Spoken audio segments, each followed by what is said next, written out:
Masya Allah. Lamun geus mantep ka Gusti Allah bakal diinkishaf.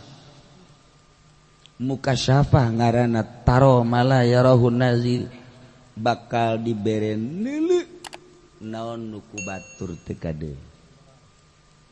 Dibere neuleuh rahasia-rahasia Allah. Di jero hate urang teh bakal aya 7 lapis rahasia. 7 lapis, salapis, 2 lapis, 3 lapis, 4 lapis, 5, genep. Disebut indra ke-6. Padahal ada 7. Dis maca Quran teh ayat 7 lapis rahasia. Namun orang tadabur sakadar rahasia tadabur indah. Di luar eta saluhureun tadabur engke bakal aya energi seakan-akan urang teh didorong ku energi eta. Teu karasa. Geus tah. Di lapisan katilu urang teh geus pindah alam. Maca Quran biasa bae tapi teu karasa. Kok bisa 7 juz, 8 juz sa Quran bisa cuma 1 jam atau 2 jam. Nu macana ge kaget. Aya rahasia eta. Di rahasia anu kaopat deui engke urang bakal kaget dibere ngaromong.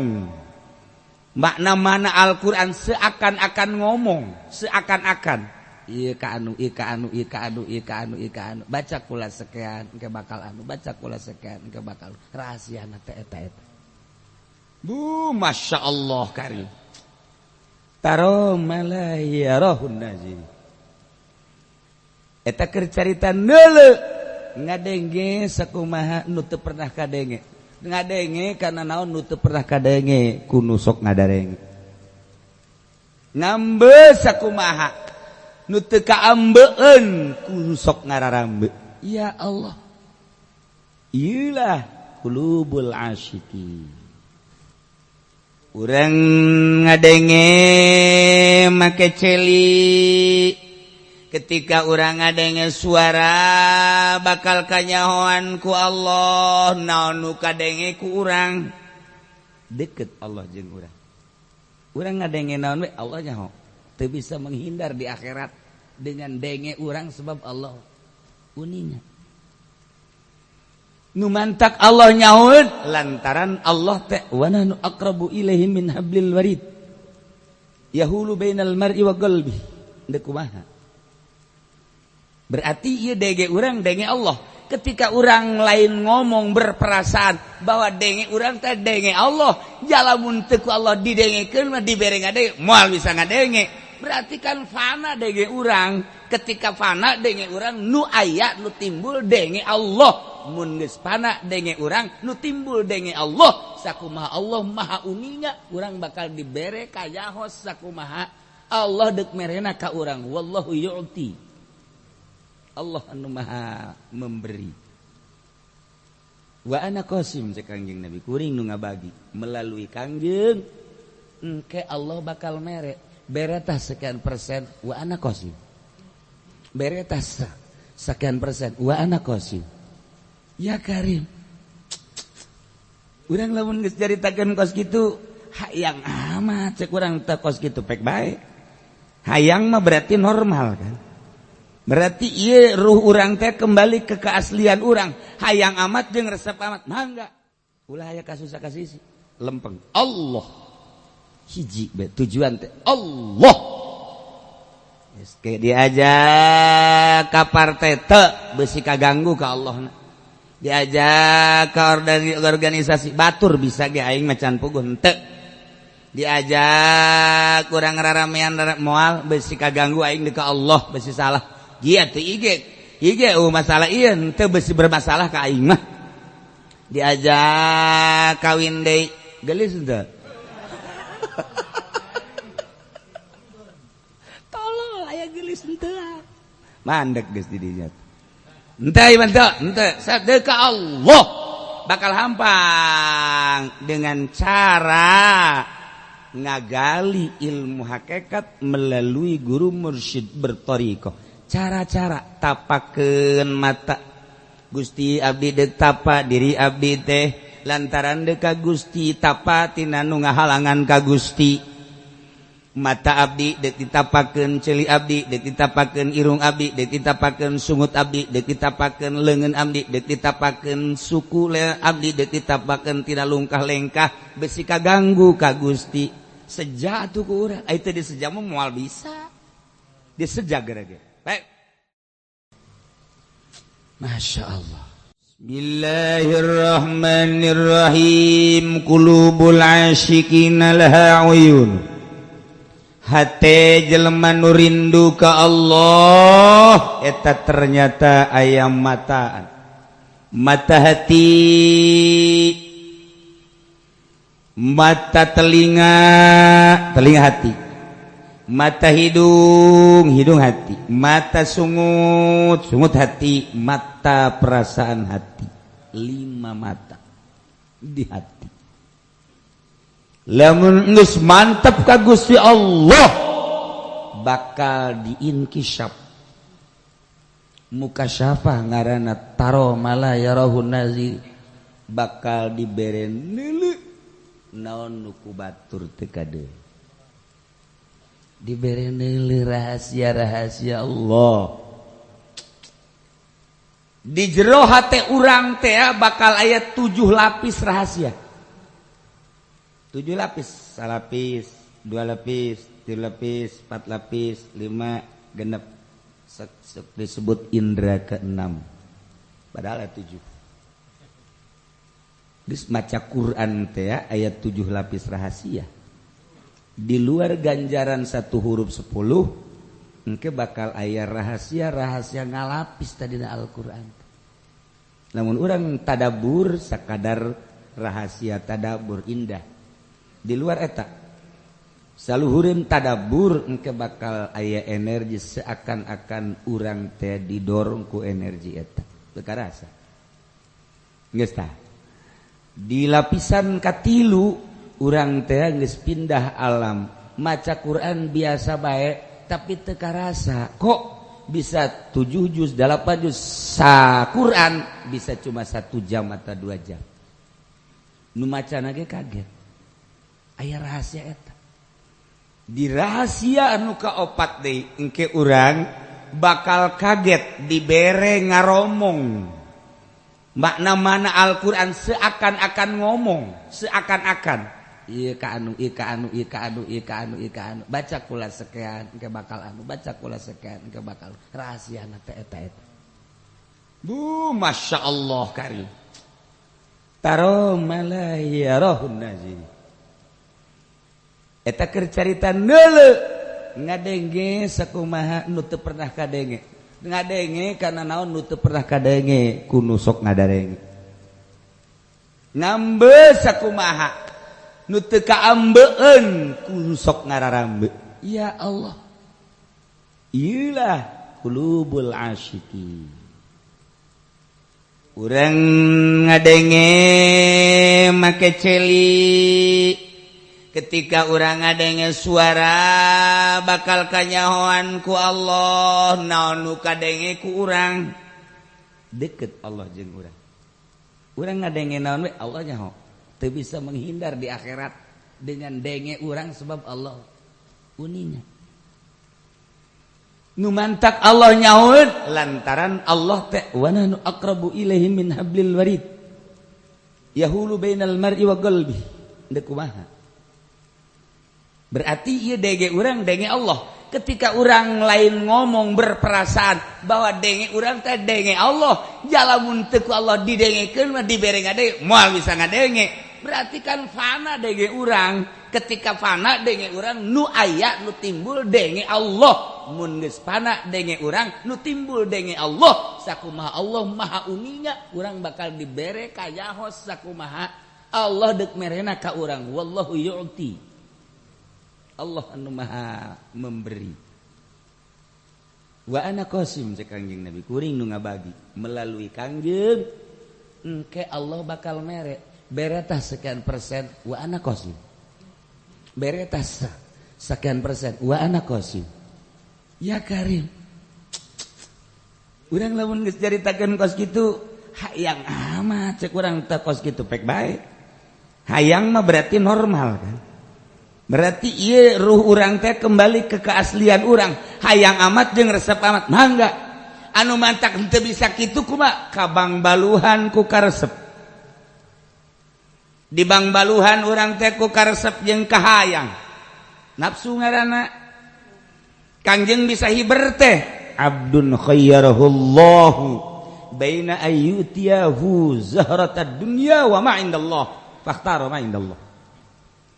Cek Gusti Allah Muhammad hayang dunya tuh gunung bakal jadi emas, hayang dunya sok bakal dikirim segala rupa bakal jadi harta benda. Sok dek dikumahakeun ge kumaha anjeun. Henteu Gusti sapira di dunya moal lila abdi saeutik ge teu terbersit hayang jeung resep kana dunya abdi resep teh ma indak. Hayang nu di Gusti bae jaga di akhirat. Tah lamun urang geus kos kitu kita milih Haji Pendi, iya hayang mobil apa hayang ma'indallah? Mobil heula. Cak Haji Pendi engke ma'indallah. Lain salakan bodoh.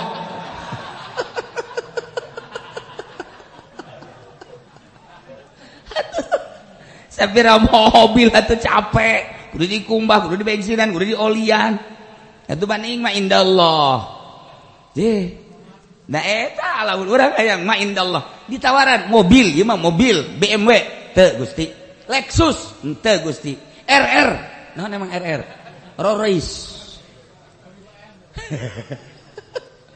teu Gusti abdi mah kapal udara teu Gusti teu bisa nyetirna hese abdi bagas abdi mah nu aya di Gusti bae bener dia bener Gusti teu aya ngabdi mah coba dikiriman aya nu mere ieu mah Pendi ieu teu aya geus janji ka Gusti Allah embung abdi mah kos kitu eta mobil naon eta Avanza Avanza teh hayang aya deui menang seminggu kijang eta kijang ajar kan baru duit hayang teu henteu geus janji ka Gusti bere Fortuner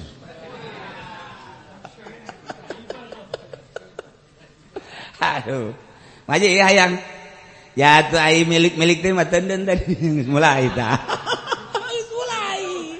mulai geus robah nah encan Lexus karek Fortuner eta geus kabang baluhan moal bisa tapi lamun datang ka pasar teu kijang teu Fortuner teu Lexus teu mobil teu mulai urang Karawang anu buleud anu didoakeun waduh Gusti asal aya liangan bae geus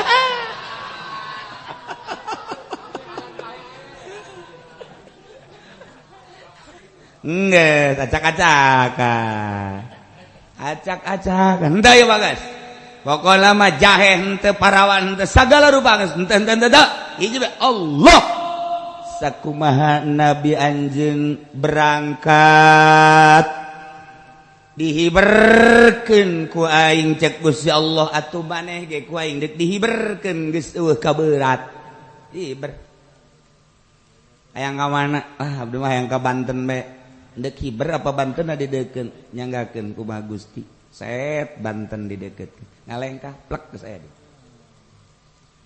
Masya Allah di Banten teh abdi mah hayang ka Cirebon mah cek Gusti Allah kun fayakun set Cirebon deket lengkah di Cirebon yang ke mana maneh bejana Bali rame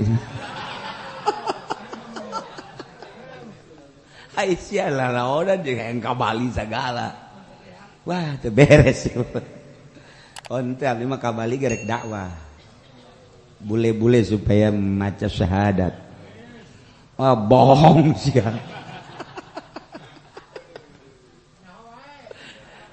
ilah atuh babahari disebut dibere ilmu poy nah ini kumaha coba ayo babahari ya Allah ngomong mah babahari coba ge ieu nafsu urang kahayang urang ulah ditotalkeun disederhanakeun disederhanakeun bae mulai ngeunaheun ge disederhanakeun ulah ditotalkeun encan wani total mah sederhana bege geus bakal nikmat ibadah. Nah, kuari urang fokuskeun. Sakumaha urang fokus deuk ka Mekah. Made deuk ka mana? Ka Mekah. Unggal jelema ngomong deuk ka Mekah, deuk ka Mekah, deuk ka Mekah. Daftarna geus tinggal berangkat doang. Tanda persiapanana geus aya tas tinggal ngajingjing doang. Berarti bener deuk ka Mekahna. Kuari mantak naon deuk ka Allah. Fokuskeun sakumaha urang deuk ka Mekah. Ulah aya kasusah-kasih lempeng. Allah. Hiji tujuan teh Allah. Yes, kayak diajak ka partai teu beusi kaganggu ka Allahna.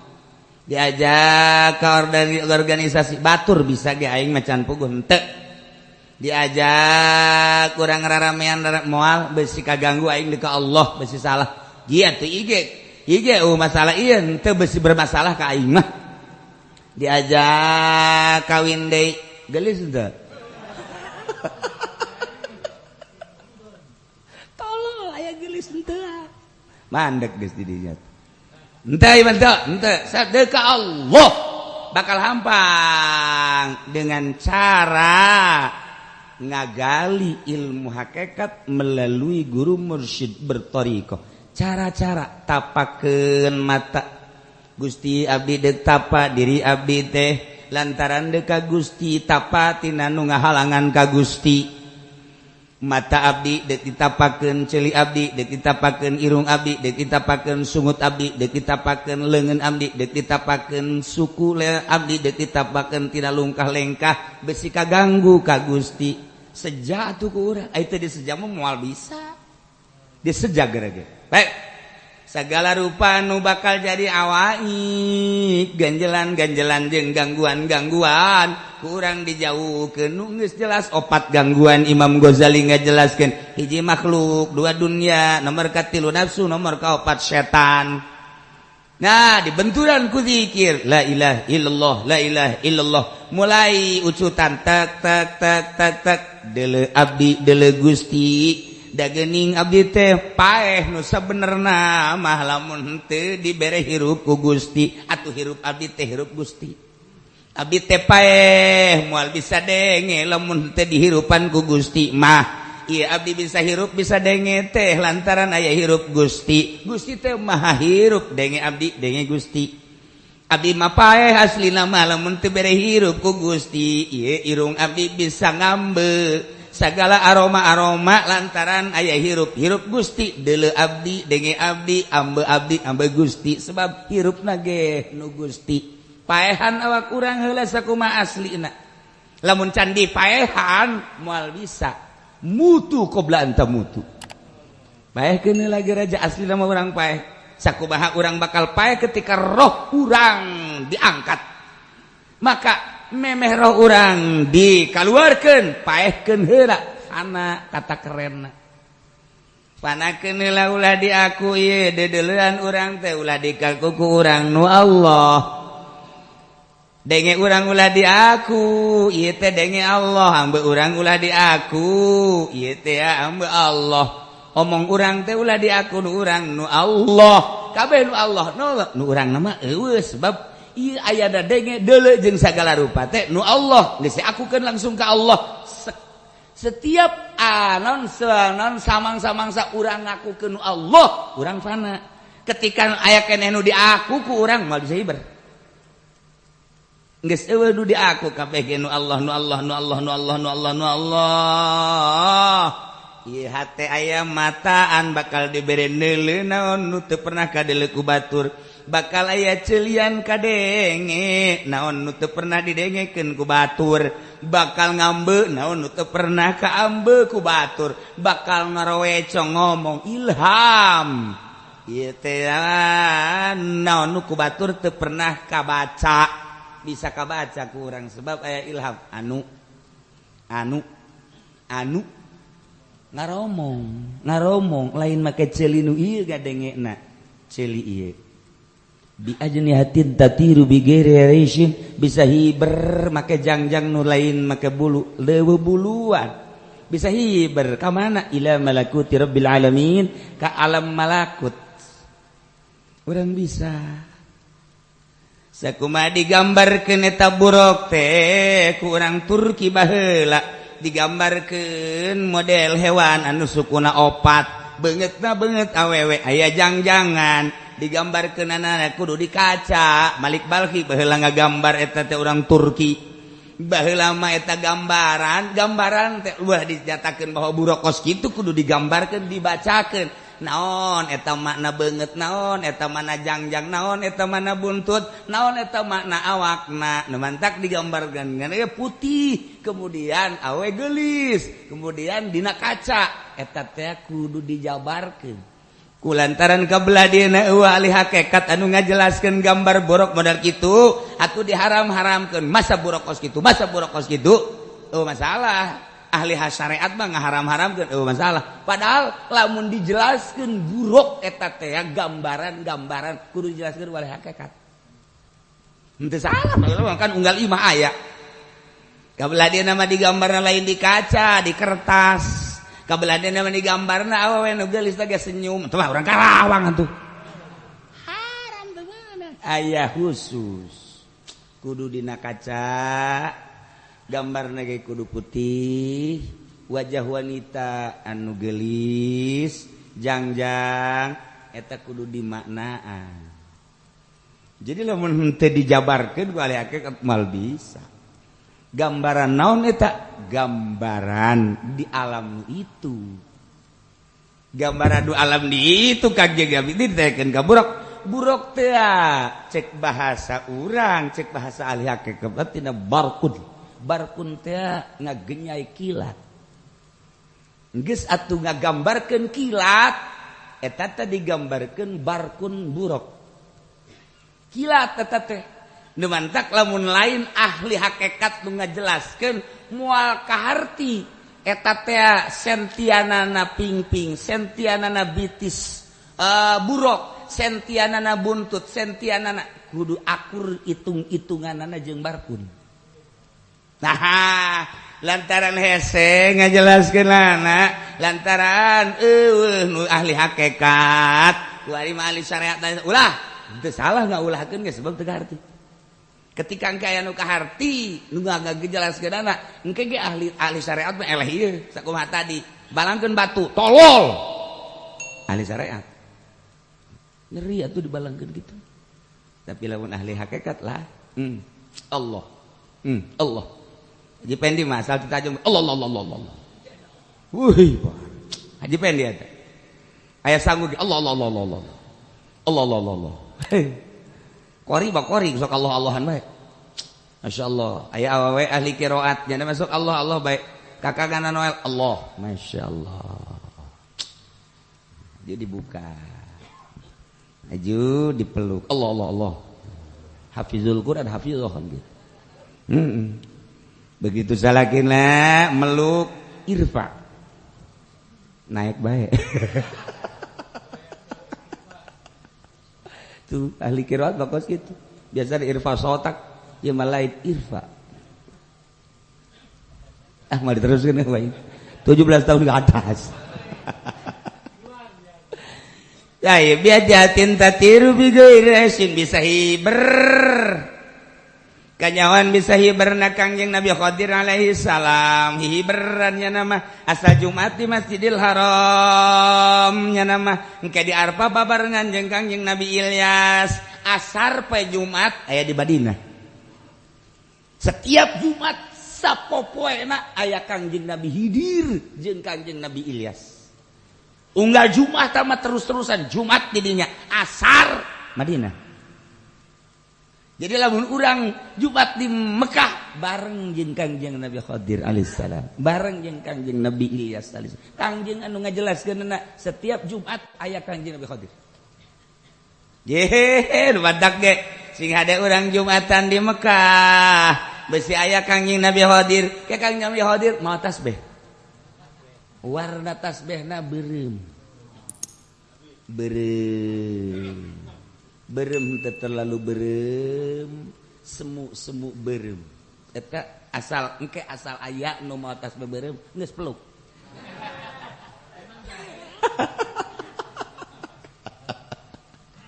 Ila Kangjeng Nabi hadir Jumat di Mekah asar engke bakalna di Madinah kayak hari Arfah salila Arfahnya di Arfah kitu bae engke nyana silih cukur uga tahu Kangjeng Nabi hadir jeung Kangjeng Nabi Ilyas hartina kumaha hiberan terus bae ku warga lamun urang osok ngawiridkeun wiridan Kangjeng Nabi hadir nakalam tazal dan lain-lain sebagainya tah eta teh wiridan Kangjeng Nabi hadir.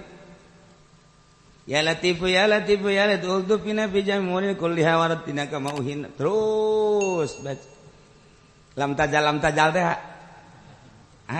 atuh moal dibacakeun Gusti direkam kasihan aju ngawirid eta aju sia maka panggil jeung hidir emang henteu emang aya cenah di lemur gua ada si hidir tah teu kudu wiridan hidir eta mah inna kalam ya kari. Nah, eta wiridan paran mun urang dibaca bae geus datang ka tahapan ikhlas bakal kapanggih jeung Kangjeng Nabi. Janji Kangjeng Nabi hadir sebab eta asma ti Gusti Allah.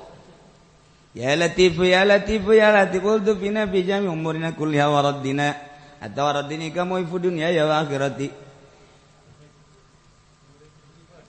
Aja.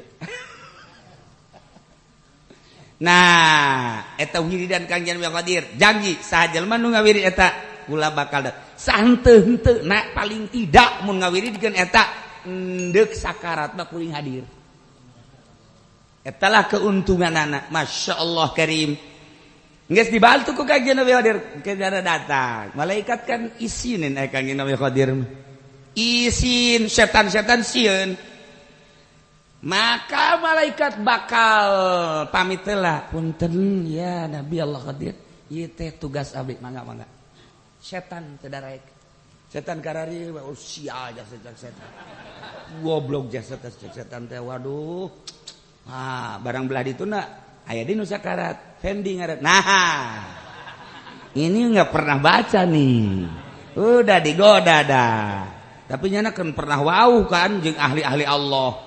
Nah timbul waduh jana ge ayaan cak jana teh panas awakna panas goreng susuk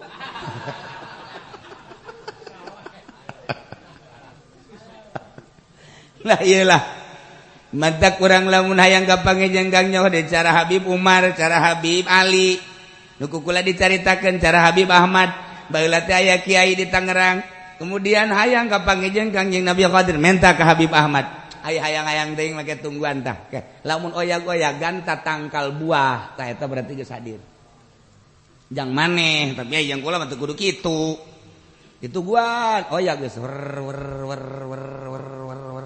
aya turu. Dan mantak bising ke peuting tangkal buah saha nu oyag-oyagan. Eta.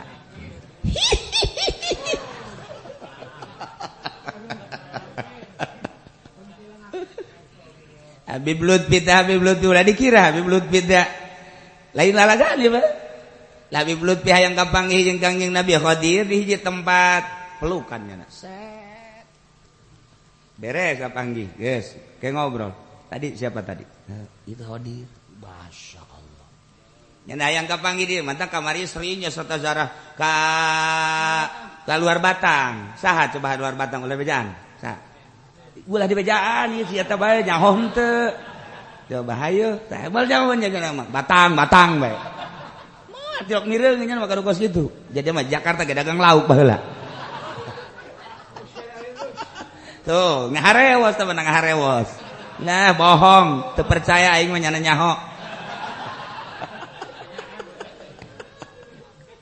Nyana aya kapagi terus bae ugal-ugal sasa zarah hayang minta petunjuk tentang Jakarta Masya Allah nyana begitu zarah pelukan set pelukan kabeh kan ajar jelema biasa bae beres zarah nyana ngomong tadi waktu baru datang dan saya pelukan tahu nggak itu siapa itu Qadir ya Allah lamun urang nyaho Kangjeng Nabi hidir kan urang sering ya nama sering geus bali bejakeun nu saja di mana-mana nama sering bae eta kan geus bisa nyambung mantak lain lalagaan Habib Lutfi mah eta inget ka Habib Ahmad mun hayang kapanggih jeung Kangjeng Nabi Qadir selalu aya wiridanana tak diundang mencerak kondangan Atuh kos urang we ngundang si eta. Halo, ya. Oke, ya, pengkolan. Ya, sip. Langsung. Atuh geus pengkolan mana urang teh nyaho rahasianya atuh mah. Nah, iyalah seperti kos kitu. Harti dah kuat atuh hiberan wali Allah qulubun. Jakang Nabi hodiri ge. Nabi atuh makhluk Allah cuman qulubul asyikin laha uyunun tara ma la yarahu an-nazirin. Di ajhatin tatiru bil gairis luhur teh ingkangnya Nabi Khidir jeung Kangjeng Nabi Ilyas mah ai eta Syekh Mansuruddin, ari eta Syekh Abdul Karim, ari eta Syekh Asnawi Caringin, ari eta geus puguh Maulana Hasanuddin Syekh Syarif Hidayatullah, ari eta Syekh Maulana Yusuf, ari eta Syekh Ja'far Shadiq, ari eta Pamijahan, tuh ulah Pamijahan, coba sapa Pamijahan. Ayo, tuh poho kan? Oh nya mah. Kayak saja Pamijahan teh, kayak saja. Oh, caknya nah, Syekh. Tuh jadi pohon deh, kayak sakar. Nah, lamun ka mantan mah nya mah telok poho-poho. Nah iyalah ahli-ahli Allah, nyata-nyata tah mah. Qulubul asyikin laha uyun. Lamun tadi jelema-jelema ahli Allah nu geus leupas tina dunia makhluk jeung nafsu jeung setan bisa halali berendek moal urang. Tanya diri urang endek moal. Ayo lepaskeun tah karesep dunia, lepaskeun tah makhluk-makhluk. Lepaskeun tah nafsu, lepaskeun tah setan-setan. Setan mah leupas sorangan, engke asal urang geus eta bae. Setan teh leupas sorangan bakal isin. Setan kan teu wani lamun urang loba zikir bae setan teu wani di sisi bae kieu. Dina ngaji ge nyana teu ngadeuketan jelema saja nundutan. Eta setanan eta. Kos gitulah ikir carita qulubul asyikin laha uyun, horenganan rahasiana ulah kabeung berat ku karesep. Berarti fana, paeh teh ngaranna. Awak urang aslina paeh, paehan. Memeh roh keluar bakal bisa hiber sebab berat sote ku karesep awak ketika awak geus paeh atuh hiber roh jeung teu paeh roh mah teu nundutan roh mah jeung teu sare anu sare mah mata ieu nundutan mah mata ieu roh teu pernah nundutan mata Kangjeng Nabi mah lam yahtalim qatu toha mutlaqon abadan wa mataza abaslan fi maza zamani Inu dawa Abu Falam ahomama waqaat babatun abad dan selanjutnya lam yatalim qatuto teu pernah ngimpi ciciren balik Kangjeng Nabi mahtara dan lain-lain sebagainya. Jadi lamun urang masih kana nundutan aya nafsuan. Mun masih kana urang sare aya nafsuan. Ketika geus eueun nafsu atun roh mah teu pernah sare. Mantap ketika urang sare roh keluar. Teu betah cak roh teh. Teu betah ngalayan roh kapanggihlah jeung solihin, kapanggihlah jeung aulia Allah, kapanggihlah belah dituna jeung Kangjeng Nabi. Sebab nyana keur sare. Sebab ieu sare teh kan dititah. Ati kulladzi haqqin haqqah. Geus kulantaran sare nyana teu betah kaluar set kapanggihlah. Anta Kaji Pendi sok aya dongeng. Bodoh ngimpi di udag-udag anjing sakana. Aduh, haju naik cek jalan teh ke tangkal kayu. Sieun saya anjing. Haju anjing geus eueuh turu naeng ki wer ki oreng ngompol. Osok asli kareta ngimpi ki mah ngompol. Fahada toyar yakunu wallahu a'lam.